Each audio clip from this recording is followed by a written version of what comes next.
Good afternoon, our beloved students. So let's get to the fourth lecture. This fourth lecture might actually be the last one on my own part on MSB 411 or MSM 403 benthic ecology, my own aspect. All right. So we want to discuss, I've already discussed that before. This is another recap. The Benthos community structure. Benthos community structure. Now, in this topic alone, we have three major words. The benthos, which we know already, organisms that stay at the bottom, in or on the bottom, okay, of the water body. Community is a congregation of all living things in a particular location, whether plants or animal, in a particular location. That's the community. Then the structure is the shape or composition. But then in when we say community structure in ecology, we are saying we mean organisms that are present in a given environment, okay? In what number are they, and how do they occur in relation to one another? So that's what we call the community structure. There are some indices that are used to describe the structure of a community. There are three major indices. The first one is the distribution. And in that distribution, we are going to see, we are going to check, because they are indices. Indices are things that you check out for. Okay, so we are going to check how evenly distributed are they. You know, like if you have in a station, in a particular sampling station, uh you have maybe 10 different organisms, you know, and then you got a total of 100.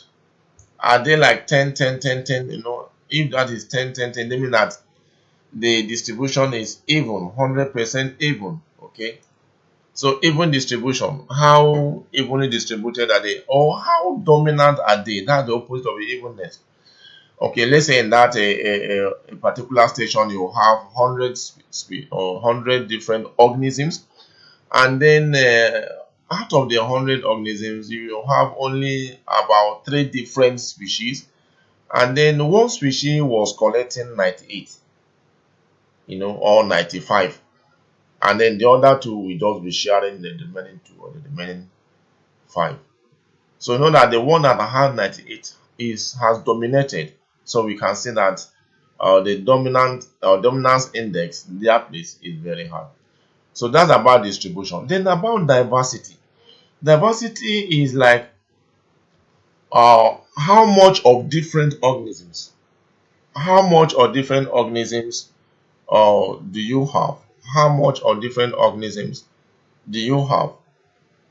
Okay, and then the next one is abundance. Abundance stroke richness, or how much, what is the quantity, of a particular organism or group of organisms. Just the number, the quantity.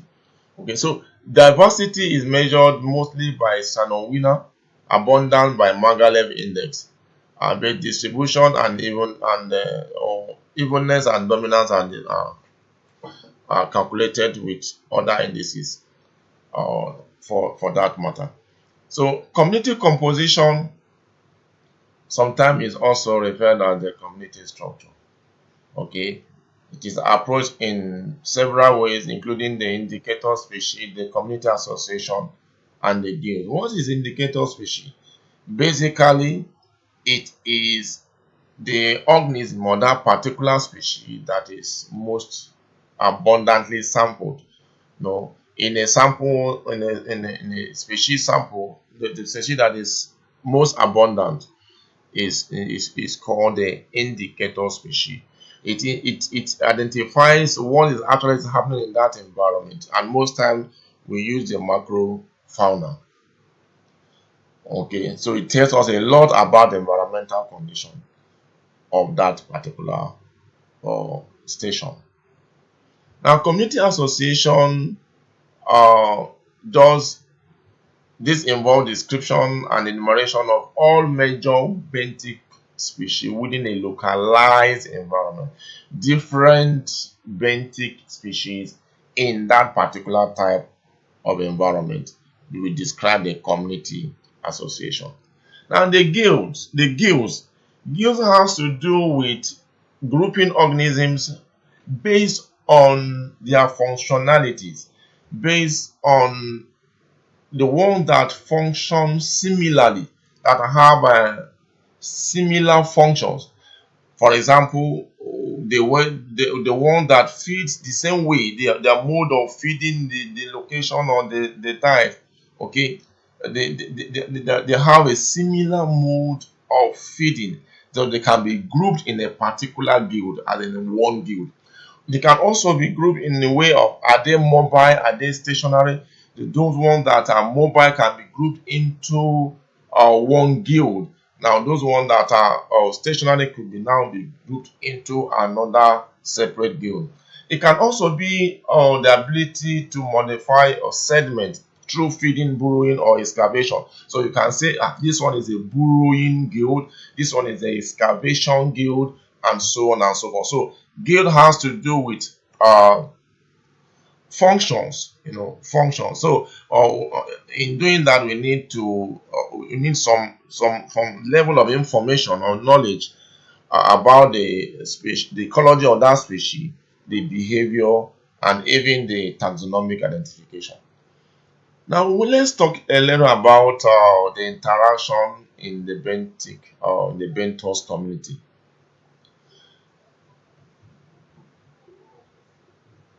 Benthos generally, they stay at the bottom, so they can destabilize the bottom, the sediment.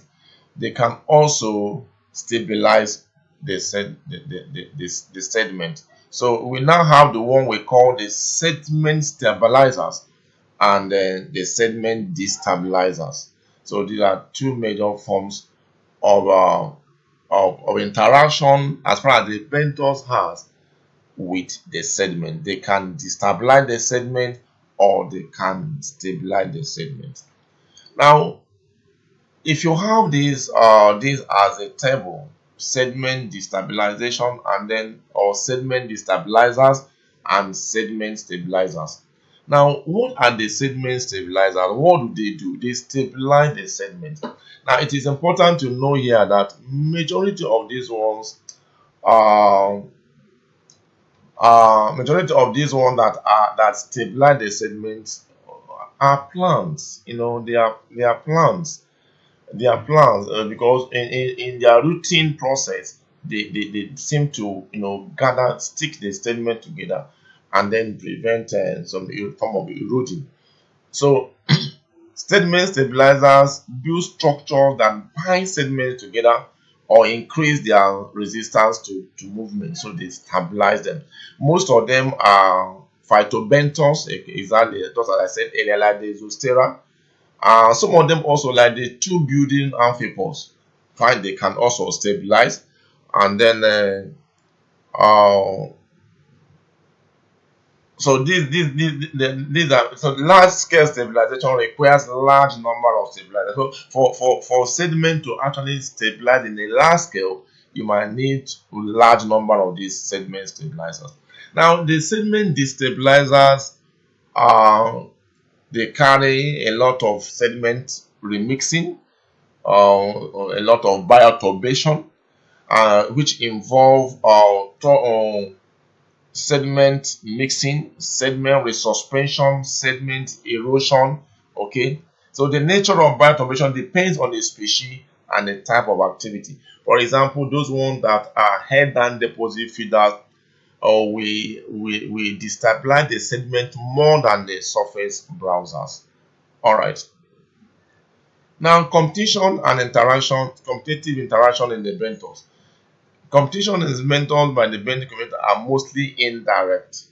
Now, when we had the lecture that dealt with feeding in the benthos, we discovered that there's a form of interaction between the deposit feeders and the suspension feeders. Now, this thing has come up here again.